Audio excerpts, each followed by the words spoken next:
Thank you for listening to Shulchanaruchharav.com. Mazel Tov, you have just had a baby girl. Mazel Tov to the parents and Mazel Tov to the grandparents. Should a blessing of Shehechiyanu be recited upon hearing of the news or upon seeing this newborn precious baby?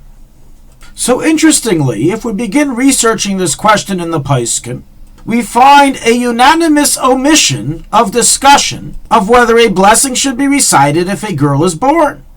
While there is vast discussion of the blessings to be said if a boy is born, the discussion of a girl is completely omitted.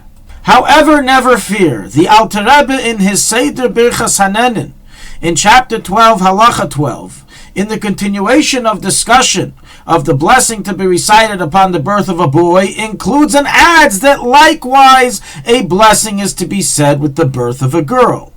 And so records likewise the Mishnah Brura in 223 Halacha 2, and so is the practical custom of all Gdolei Yisrael to recite a blessing also upon the birth of a girl.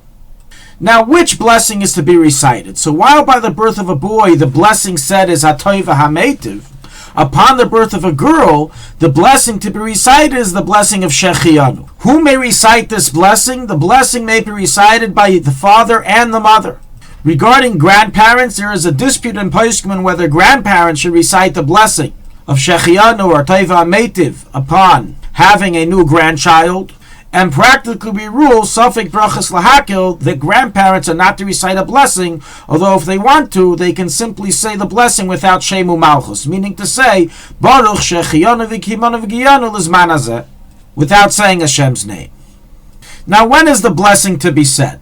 So in contrast to the ruling by the birth of a boy, that the blessing of Hatoiv HaMeitiv may be recited as soon as the parents hear the news, meaning the father, even though he's not there, he heard that he had a baby boy, he can already say Hatoiv HaMeitiv. By the birth of a girl, it is different, and the blessing of Shehechiyanu to be said by the parents, the father and mother, may only be said upon seeing the newborn daughter and receiving the pleasure and happiness from seeing her.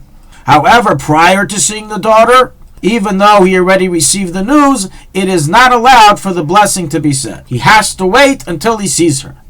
The reason brought down for this is because often a father anticipates to have a son born to him, and therefore simply hearing of the news of the birth of a daughter is not as joyous as comparative to the birth of a boy. However, once he sees his daughter and he gets filled with joy, then a blessing of Shehechiyanu is obligated to be said. And that is why we make him wait until he actually sees her.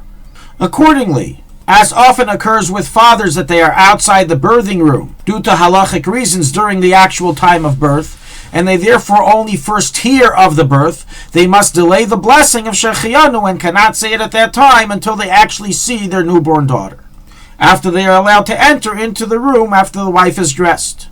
Now, technically, the mother who just gave birth is seeing her daughter as soon as she is born, may say the blessing right away, but she can delay and is to delay until she is properly clothed and cleaned to say this blessing. As the blessing of Shehechiyanu does not have to be said at the same very second that one sees the newborn, but so long as the joy is still in one's heart from seeing her, the blessing of Shehechiyanu is to be recited. If one forgot to say the blessing the first time he saw his daughter, then some say he can say it later on so long as this joy of seeing her is still in his heart.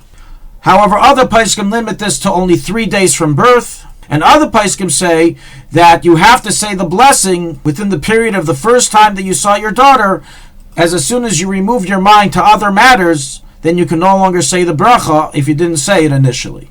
So practically, the mother and especially the father are to make sure to say the bracha in close proximity to the birth upon seeing their daughter.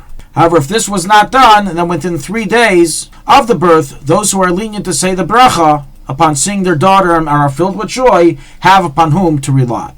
This halacha of reciting the blessing of Shehechiyanu upon the birth of a new baby girl applies for every time that a newborn daughter is born and is not limited to the first daughter, etc.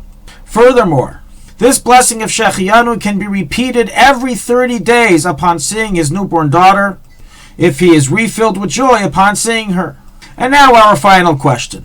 Is this entire subject of reciting the blessing of Shehechiyanu upon seeing a daughter that is born to you an obligation? Or is it just voluntary and you can choose to do so if you want, you can choose to not do so, to not say any blessing? As I've heard of many people who don't say the bracha Shehechiyanu when a daughter is born. So indeed, we do find in the Paiskim, it's recorded in the Ramah, in the Alter Rebbe's Luach Birchas Nen in chapter 11, halacha 31, that some Paiskim hold that in general the blessing of Shehechiyanu is not obligatory, but rather voluntary and optional, and therefore many are no longer accustomed to say it anymore. When a person is filled with joy and different tidings, they don't say it. Practically, however, the Alter Rebbe concludes in Luach Birchas Hanenin, and so is likewise the ruling in the Seder Birchas Hanenin, that we do not hold of this opinion, and that we treat Shehechiyanu as a complete obligation. God gave you a joyous occasion. You must acknowledge it by giving Him this blessing of Shehechiyanu and expressing your joy to God.